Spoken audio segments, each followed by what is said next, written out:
Salve, camaradas, tudo bem? O tema do vídeo de hoje é um react à entrevista do Fernando Haddad na CNN.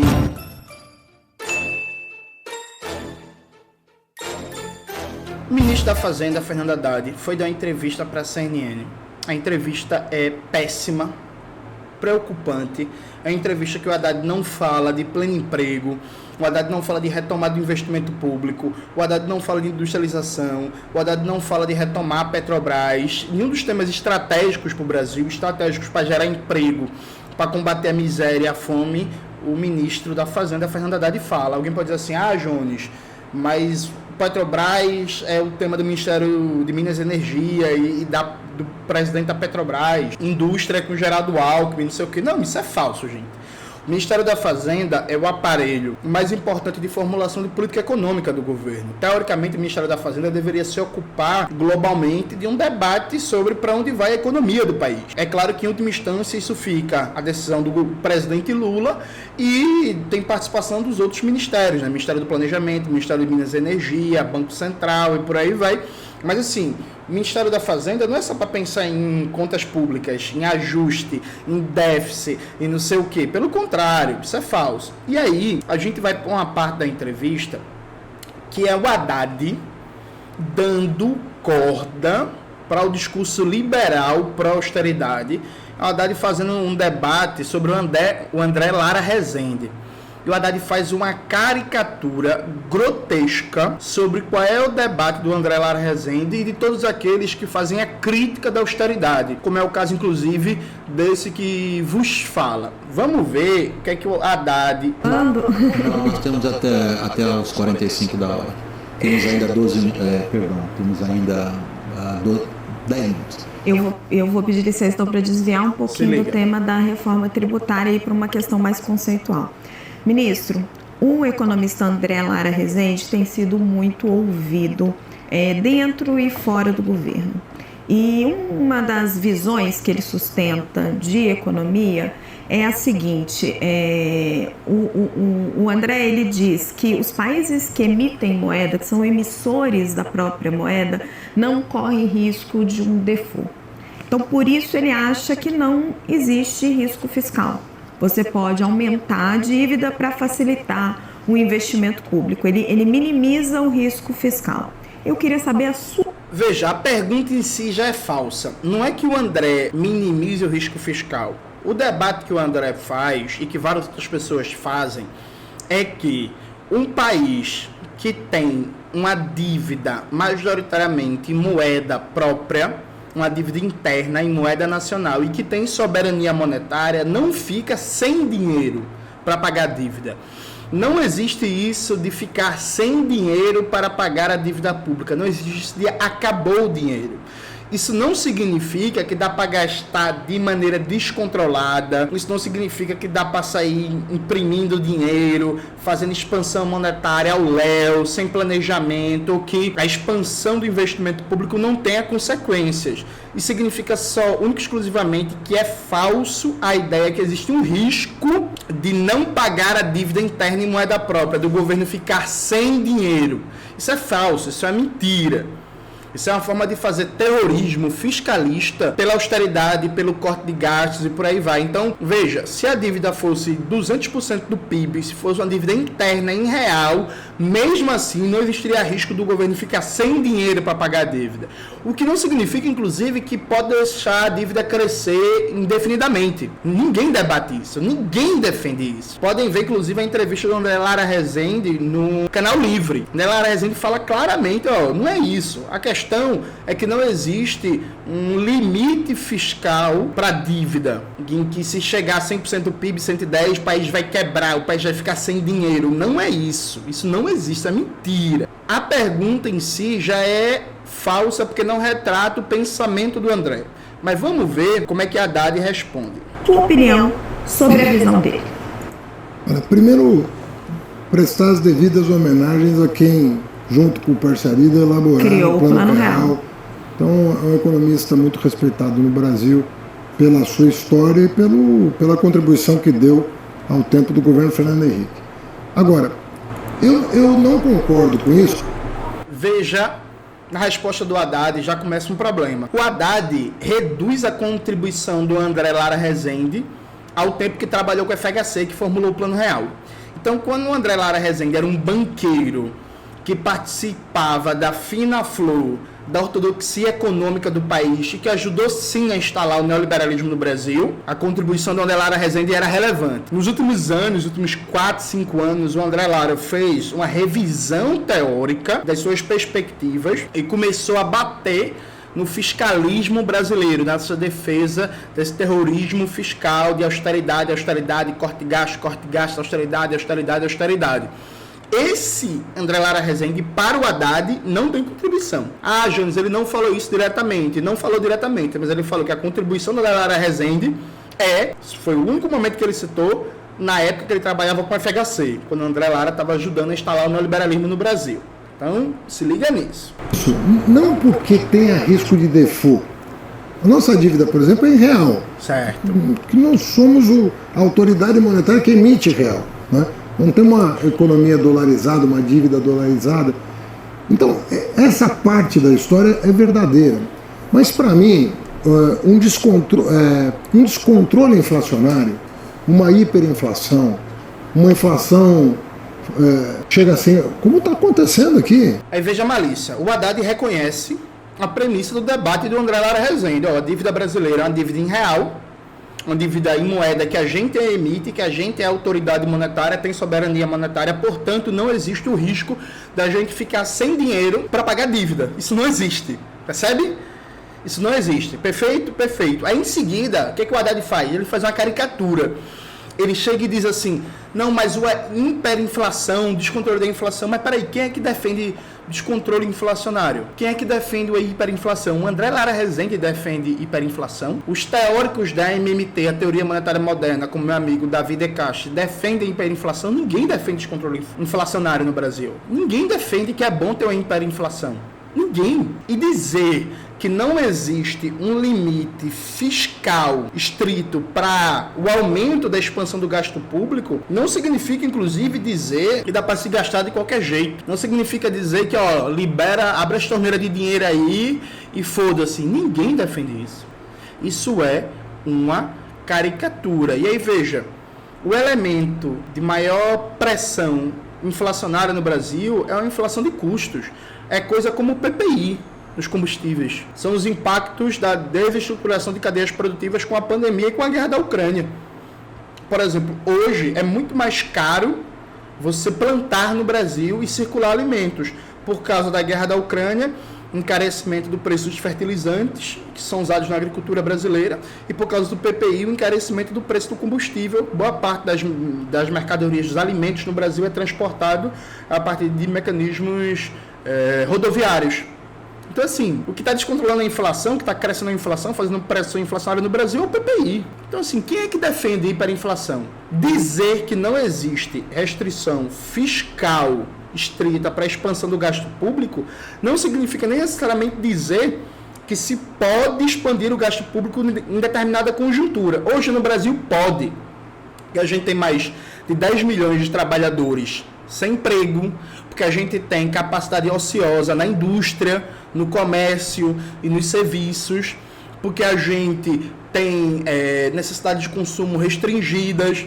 Hoje a gente pode, mas pode ser que outra conjuntura não dê para produzir um nível de expansão fiscal que se pode fazer agora, percebe? Então, assim, o Haddad já começa com uma caricatura bizarra. Pega a Turquia, pega a Argentina. São países que estão perdendo o controle sobre as suas moedas, tentando recuperar duríssimas penas. Para mim, esse é uma forma de default. Você pode não chamar, não é um calote. Não é um calote clássico, né? Não está dando um calote como teve no Collor, como teve em várias ocasiões. Não, cara, mas veja só, o governo Collor é um tipo de, né, é um tipo de default. Uma hiperinflação é um default. Uma inflação... Veja a falsidade do argumento do Haddad. Cito o exemplo da Argentina. A Argentina é uma economia dolarizada. A Argentina tem muito mais restrições externas do que a nossa economia. É uma economia muito mais frágil aos humores do mercado global do que o nosso. A economia argentina é historicamente dolarizada. E a gente não tem um nível de dolarização que tem a Argentina. Então, na prática, o Brasil tem muito mais soberania monetária do que a Argentina. Já a Turquia nesse momento pratica uma política de austeridade muito mais dura que a brasileira e tem 55% de inflação. A premissa do Haddad é: não pode aumentar o gasto público porque senão a inflação dispara, como se todo gasto público fosse necessariamente inflacionário, que é falso. A Turquia tem uma política hoje na economia de austeridade muito mais dura que a brasileira e tem 55% de inflação, percebe? Então, tipo assim, os exemplos do Haddad são muito ruins. Aí ele cita o Collor. Veja, na época do governo Collor, o grande debate no Brasil, o grande debate no Brasil nos anos 80, nos anos 90, era dívida externa, dívida em dólar. Então, tipo, por isso que na Constituição Brasileira de 88 tá falando de fazer auditoria da dívida externa em dólar. O perfil da dívida brasileira hoje é muito diferente do que é o debate sobre dívida pública nos anos 80 e 90, que sim, a dívida em dólar cria um problema gigantesco, porque a gente não emite dólar, a gente é consumidor de dólar, então você precisa ter toda uma política para atrair dólares para a economia brasileira, para reduzir a pressão na balança de pagamentos, para conseguir honrar os compromissos da dívida e tal. É outra questão. A dívida brasileira hoje é majoritariamente em reais, não como era no governo Collor. Então, os exemplos do Haddad são muito ruins. Pô, meu irmão, tipo assim, é surreal, porque assim, o Haddad, pelo amor de Deus, quem é que não sabe que a economia argentina é semi-dolarizada? E que a Argentina tem muito menos soberania monetária que o Brasil, porque a gente tem um nível de dolarização menor da nossa economia. Tipo, foda, tá ligado? 100%? Como é que você chama isso? Você pode atenuar, mas é uma forma de você usar o imposto inflacionário a favor do devedor, que é o próprio emissor da moeda. Então eu não vejo que essa afirmação, da maneira como você colocou, possa ser defendida. Ministro, é fascinante o ponto aí. Presta atenção. Porque tivemos ministros da Fazenda que foram banqueiros, outros que foram empresários. O senhor veio do campo da filosofia e do trabalho acadêmico. O senhor propôs, por exemplo, releituras de filósofos alemães famosos, que só os acadêmicos conhecem, como Jürgen Habermas. O senhor sabe a importância das ideias. O que a Raquel está assinalando é a importância de uma ideia que o senhor considera equivocada. O senhor acha que uma boa parte do PT, que abraçou as ideias de André Lara Rezende, abraçou as ideias erradas? Não sei se você pode falar genericamente assim, William. Pelo que a gente... Veja, André Lara Rezende se destacou nos últimos anos como um dos maiores críticos da austeridade, da política de juros nas alturas, essa política imbecil tocada pelo Campos Neto para representar o rentismo brasileiro, de dizer que tem que manter os juros nas alturas, porque para controlar a inflação, e se o governo subir o gasto público, se, por exemplo, na PEC de transição colocar dinheiro para o Bolsa Família, vai estourar as contas públicas, a inflação vai disparar, vai ter que subir a taxa de juros. O William Vac faz um ataque direto ao Lara Rezende e a todo esse amplo campo de economistas que faz um debate crítico contra a austeridade, e o Haddad não defende esse campo heterodoxo na economia que faz um debate crítico à austeridade. Acompanha assim. Nós temos um poderoso grupo de acadêmicos ligados a instituições universitárias e ao seu partido, que encontraram nas ideias de André Lara Rezende a justificativa, por exemplo, até para atacar o presidente do Banco Central, das coisas mais comezinhas, até as mais abrangentes, que é o diagnóstico. Veja, atacar o presidente do Banco Central. O que é atacar o presidente do Banco Central? É fazer uma crítica à manutenção da maior taxa de juro real do mundo, para inclusive jogar o país numa recessão, porque esse é o objetivo da política tocada pelo Campos Neto, garantir a manutenção do rentismo brasileiro, jogar a economia numa recessão, derrubar a popularidade do governo Lula. Vamos ver a resposta do Haddad. Diagnóstico de por que o Brasil é um país que cresceu tão pouco ao longo de todos esses últimos 30 anos. E a presidente Gleisi, William, ela já defendeu várias vezes que o risco fiscal não é tão grande, que você pode aumentar os investimentos. Ela já colocou várias vezes as ideias do André. É você dizer que um país soberano, com os fundamentos do Brasil, com reservas cambiais, que não deve em dólar, que tem como administrar sua dívida interna, que tem instrumentos para navegar em águas turbulentas, pode ter um pouco mais de liberdade na sua política econômica e menos tensão no ar. Isso é uma coisa com a qual eu concordo. A outra coisa é você apelar para um tipo de raciocínio em que você não tem mais restrição. Então não há mais restrição. Você pode depositar na conta de cada brasileiro R$5.000 por mês, que está tudo bem? Não. Então, não é. Olha a cara feliz da jornalista vendo essa caricatura e vê quem é que defende isso, gente. Quem é que defende isso? Quem é que defende, pelo amor de Deus, que não tem restrição fiscal, então vamos aloprar, pega, imprime dinheiro e deposita na conta de todo brasileiro R$5.000, R$10.000, R$15.000. Quem é que defende isso, pelo amor de Deus? O debate que se faz é que, vou dar um exemplo básico para vocês. O Brasil é autossuficiente em petróleo cru. A gente deixou de refinar o petróleo no Brasil, parou o processo de construção de refinarias, saiu inclusive vendendo algumas para o capital estrangeiro. O que se defende é que, por exemplo, hoje, se o Brasil, como tem inclusive capacidade instalada ociosa, como a parte substantiva das mercadorias necessárias para construir refinaria estão disponíveis na economia brasileira, a gente poderia, por exemplo, expandir o gasto público para voltar a construir refinarias, por exemplo. Isso não necessariamente causaria inflação e isso não necessariamente, inclusive, vai elevar a taxa de juros ou ter qualquer consequência negativa. Esse é o debate. É o debate de dizer que a expansão do investimento público não é impedida por uma restrição fiscal, ela é impedida pelo acesso aos bens e serviços disponíveis na economia brasileira. Então, por exemplo, pode sair, entre aspas, imprimindo dinheiro para importar em dólar smartphone e sair distribuindo para todo brasileiro o smartphone? Não dá para fazer isso. Agora, pode fazer uma expansão fiscal, ampliar o gasto público para, por exemplo, ativar a construção civil que está paralisada para retomar obras paradas e gerar emprego, já que você tem mão de obra ociosa, você tem mercadorias nesse setor que são produzidas no Brasil em moeda nacional. Você pode fazer isso sem causar inflação? Pode e deve. Então veja a diferença. Ninguém disse que não há restrições. Há restrições sim. Essas restrições dizem respeito aos bens e serviços disponíveis na economia brasileira e para o papel do Brasil no mundo. Então o Brasil não pode sair imprimindo real para importar mercadorias em dólar, por exemplo, para trocar real por dólar. Não pode fazer isso, não dá para fazer isso. Mas dá para expandir o gasto público, para ativar setores da economia nacional que circulam em real? Dá, pode e deve.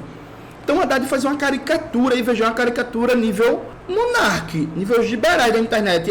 Então não tem restrição fiscal, então imprime dinheiro e distribui para todo mundo. Imprime dinheiro. Tipo, porra, Haddad, pelo amor de Deus, quem é que defende isso? É razoável pensar dessa maneira. E outra coisa, a inflação galopante, uma coisa assim, num momento excepcional de Covid e tal, crise do Lehman Brothers, desvalorização cambial como aconteceu em 99, explodiu o câmbio, foi a 4, saiu de 1, foi a 4.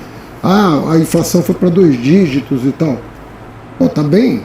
Agora, outra coisa é você imaginar que você não pode, com descontrole total, chegar a uma inflação de 100, uma inflação de 80. E isso aí torna o país muito, muito vulnerável. Aí você começa a fazer queimar. Antes de continuar, lembrando, aqui embaixo tem um Pix, o QR Code do Pix para vocês doarem para ajudar a manter e melhorar nosso canal. Veja a caricatura do Haddad. O Haddad parte do pressuposto que toda expansão do gasto público é inflacionário, que todo gasto público é inflacionário. Isso é falso. Isso é um argumento liberal, é um argumento ortodoxo, que todo gasto público é inflacionário. Isso é falso, pelo amor de Deus. Quem é que defende 80%, 100% de inflação ao mês, ao ano? Quem é que defende isso? Eu não defendo isso, ninguém defende isso, ninguém. Essa é a caricatura que os liberais fazem contra aqueles que fazem um debate crítico contra a austeridade. Então a gente faz a crítica da austeridade do teto de gastos. Você defende descontrolar o gasto público e quem mais sofre com inflação são os mais pobres. Porra, Haddad. Sabe, Haddad tá à direita do André Lara Rezende, que é um ex-banqueiro. O cara foi do governo FHC. Tá ligado a tragédia disso? Uma reserva para tentar segurar, não segura. Aí você começa a fazer dívida em moeda estrangeira. Daqui a pouco você está de pires na mão. Qual é o seu diagnóstico, ministro, dessa estagnação na qual o Brasil vive? Nós somos vítimas da armadilha do crescimento da renda média. Nós demos um salto num determinado período da nossa história. Conseguimos chegar a um patamar de PIB per capita médio e não conseguimos sair dele há muito tempo. Nós temos a produtividade estagnada. A nossa comparação com os outros mercados emergentes não nos é favorável, sobretudo em termos de inovação, sobretudo em capacidade de competição internacional. Qual é o seu diagnóstico dessa situação que atravessamos? Tem várias coisas, né? Bom, o Brasil começou a investir em educação muito tardiamente, basicamente no século XXI. Então, enquanto o mundo inteiro botou dinheiro em educação, 4,5%, 5% do PIB, imagina o Brasil, no governo Getúlio, investia 1% do PIB em educação, contra 4% dos países europeus, que já eram mais ricos do que a gente. Então, em primeiro lugar, nós não educamos a nossa gente. Nós não demos oportunidade para as pessoas se educarem. Esse é um pilar fundamental. Segunda coisa, nós não temos mecanismos de controle de qualidade de gasto. É verdade isso. Isso não é ser de esquerda ou de direita. É constatar o óbvio, né? Nós não temos um monitoramento. Agora a ministra Simone Tebet criou uma secretaria de monitoramento e avaliação de política pública e botou um craque, um microeconometrista dos melhores disponíveis no Brasil, né? Uma pessoa com reputação internacional, botou lá para isso. Tem que empoderar essa secretaria para ela avaliar, isso aqui não dá mais, faz outra coisa. Terceiro lugar, a gente arrecada pessimamente. A gente pune as empresas produtivas no Brasil. A empresa que é produtiva, paga seus impostos em dia, paga seus trabalhadores em dia, concorre com picareta que não paga imposto, que não paga direitos trabalhistas e que às vezes mata a empresa boa e sobrevive assim, às custas de refis, à custa de perdão. Então nós estamos numa governança errada. Outro ponto, nosso sistema de crédito é muito ruim. Nós não temos crédito no Brasil. O nosso crédito é escasso, é caro. Você não consegue empreender. Uma pessoa tem uma boa ideia, né? Sobretudo se ela tiver, às vezes ela é esperta, não teve oportunidade de se educar. Meu pai, eu estou falando como filho de imigrante, analfabeto, semi-analfabeto, meu pai. Nunca pisou numa escola na vida. E conseguiu ter a sua lojinha, criar a sua família. Quantas pessoas com educação e crédito revolucionariam a vida das suas famílias? Ministro. Nós não temos sistema de crédito no Brasil. Pô, tá bom ou tu quer mais? Quer dizer, se nada disso funciona, educação não funciona, sistema de crédito não funciona. Eu quero falar de 2026. Eu sei que o senhor... Aí vê o diagnóstico de Haddad. Qual é o problema do Brasil? O problema do Brasil é que falta educação, é que não tem avaliação de qualidade do gasto público, é que a gente cobra muito mal, faz uma cobrança tributária muito mal e que o crédito é caro. Veja, não tem rentismo, não tem concorrência, competição do imperialismo, não existe um debate sobre o sistema nacional de produção de ciência e tecnologia, sobre proteção do mercado interno, sobre política industrial, de comércio exterior, sobre política monetária.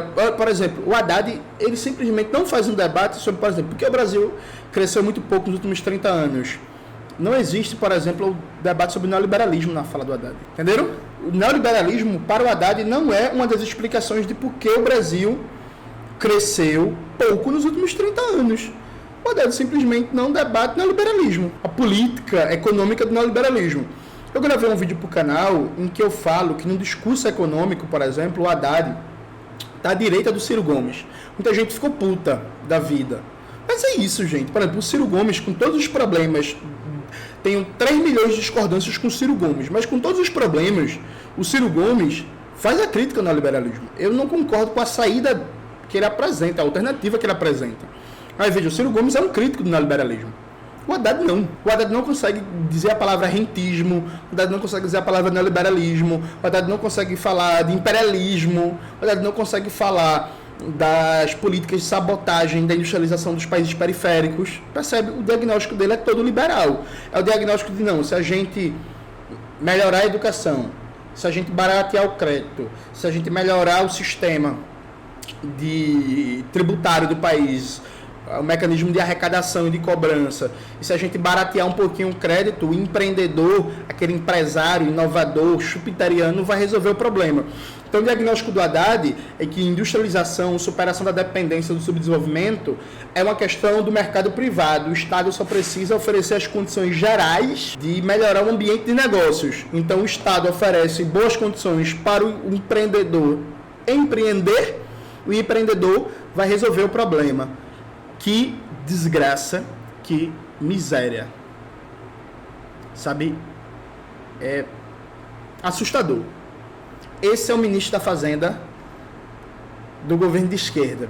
Tem um vídeo no meu canal, Carlos Nelson Coutinho, a americanização da política, que eu faço debate, como tem cada vez mais liberais de esquerda, liberais de direita, brigando, se engalfiando em época de eleição, mas que defendem exatamente o mesmo modelo. Veja, o Haddad não é igual ao Paulo Guedes.